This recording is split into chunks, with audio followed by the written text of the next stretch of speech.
We all want to reach our true home, where we belong. What does it mean to go to our true home? Where is our true home? Is it lying somewhere up in the sky? Is it lying in some foreign area? Is it lying in some other galaxy? Not at all. We are in our true home right now. Where do we have to go?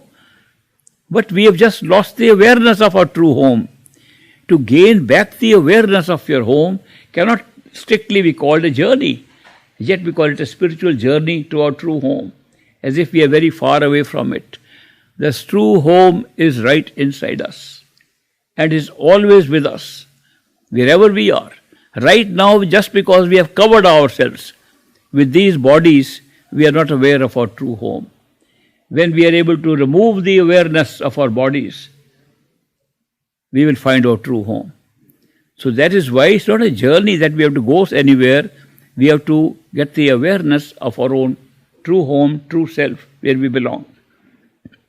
Why should we do it? It's not necessary to do it.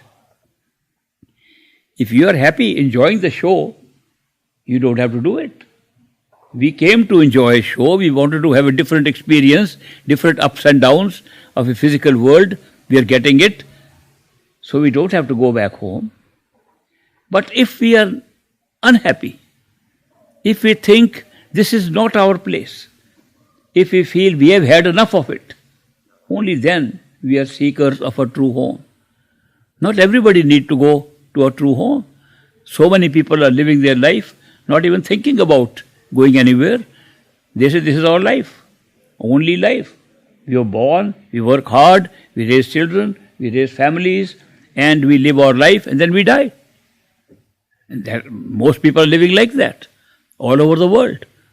It's only some people who feel this is not their place, that this is not the kind of life that it belongs to us, that we are different from what we are experiencing, that we don't belong here, we have had enough of this show, what is going on, and we want to go back home. Those are called the seekers of their true home, seekers of spirituality, seekers of the truth, seekers of finding out who they really are. This spiritual path we talk of is only meant for those seekers. If you don't seek for that, you don't need it. But if you're a seeker, that depends on what you seek. Most of the seekers are only asking for an escape from a bad situation into a good situation. Many of the seekers are seeking heaven. Heaven must be a nice place, as opposed to hell, which must be a bad place. Both heaven and hell are in the astral realm. In the astral plane, both can be accessed. And anybody who has the capacity to withdraw attention from the physical world within oneself and become unaware of his body can have an experience of heaven and hell.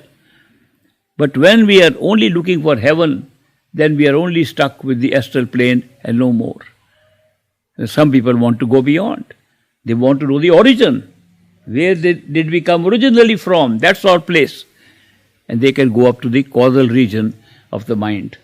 The universal mind exists from which all minds are participating. Their thinking process now looks like we are all separate minds. They are all coming from the same source. And there are so many masters. I have met them. They describe that as our ultimate home. That because universal mind creates everything, the universe is speaking to us and telling us where to go. The universe is coming from there. Therefore, the top of the causal plane is our real home. And such people with such seeking go there. But there are some few people who realize that even the universal mind is after all a mind. It's not the soul. It's not ourself. Even the life of the mind is limited. Maybe a few million years of physical time is still limited. And those who really want to go beyond the mind are the seekers who travel not by effort, not by the mental thinking, but by a different method altogether.